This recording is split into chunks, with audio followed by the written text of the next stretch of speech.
Lord's own Spirit descend among them in a most stunning fashion, in wind and fire. And now here they were, faces flushed, eyes bright, voices blending into song.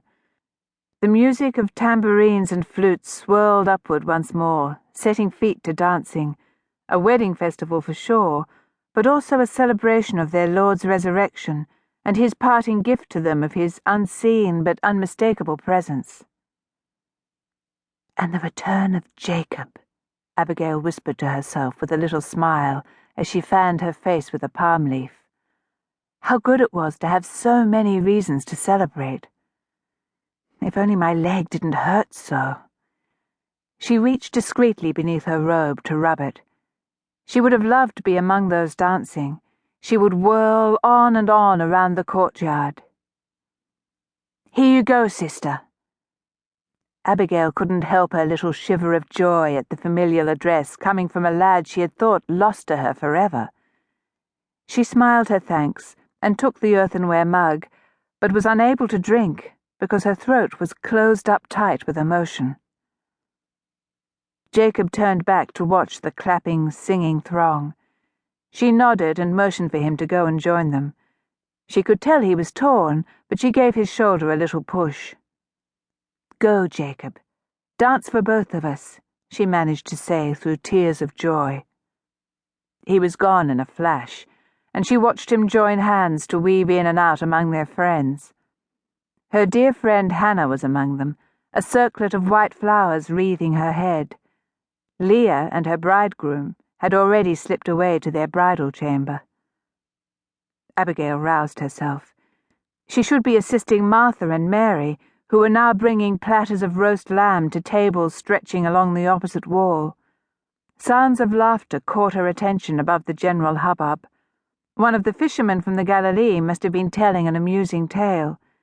Though she didn't hear the words, she couldn't help but smile again as the man slapped his companion good-naturedly on the back, and they roared together. She sighed and attempted to rise as she saw the women carrying earthen bowls of plump red grapes and ripe olives. She had helped prepare the dipping sauce made from dried chickpeas, along with a dish containing fresh spring onions and coriander and mint. Inviting fragrances filled the cooling air. "Abigail," Martha called over to her, "come and take your place at the table." Though the voice was direct and curt, Abigail knew the heart. It was love that spoke. "I should be helping."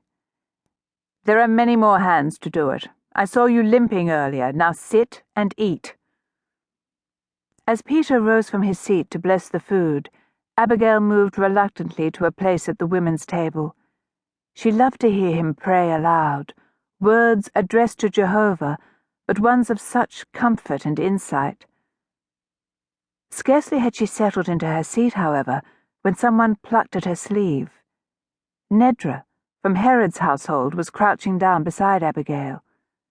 This was astonishing, for despite Leah's entreaties, Nedra's superior, Enos, had refused to permit her to attend today's celebration. "Oh, Nedra, Leah will be so happy to hear that Enos relented." But Nedra was already shaking her head. Panting so hard her breath puffed against Abigail's face, she leaned close to gasp out, "Enos doesn't know I've come. They must leave, at once." Abigail felt the words jostle in her head. "Who do you mean?" "Leah, Alban, they must go now." Nedra's eyes were wide, fearful. Laughter spilled over them from the table's opposite side. The woman's agitation didn't fit into the day. "But Leah and Alban, they're—" "Now! You must hear me!" Nedra's fingers tugged at Abigail's robe. "There is no time." "You don't understand, Nedra. They've gone to the bridal chamber." "Herod has already dispatched his guards." Nedra's eyes looked wild. A voice from Abigail's other side said, "Is something the matter?" She was relieved to find Martha standing behind her bench. "Nedra tells me there is a danger, but I was trying to explain." "And I am telling you they must flee."